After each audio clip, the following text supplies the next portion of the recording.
بسم اللہ الرحمن الرحیم۔ اللہم صلی علی نبینا محمد۔ حضور صلی اللہ علیہ وسلم کو افراد کو اللہ اور رسول صلی اللہ علیہ وسلم کی دعوت دینے کے لیے بھیجنا۔ حضرت عروہ بن زبیر رضی اللہ عنہ فرماتے ہیں کہ جب انصار نے حضور صلی اللہ علیہ وسلم کی بات سن لی اور اس پر انہیں یقین آ گیا اور ان کے دل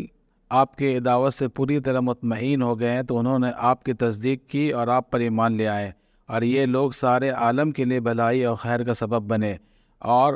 انہوں نے اگلے سال موسم حج میں آپ کی خدمت میں حاضر ہونے کا وعدہ کیا اور اپنی قوم میں واپس چلے گئے، اور حضور صلی اللہ علیہ وسلم کی خدمت میں یہ پیغام بھیجا کہ آپ ہمارے پاس اپنے یہاں سے ایک آدمی بھیج دیں جو لوگوں کو کتاب اللہ کی دعوت دے، کیونکہ آدمی کے آنے سے لوگ بات جلدی مان لیں گے۔ تو حضور صلی اللہ علیہ وسلم نے حضرت مصعب بن عمیر رضی اللہ عنہ کو ان کے یہاں بھیجا۔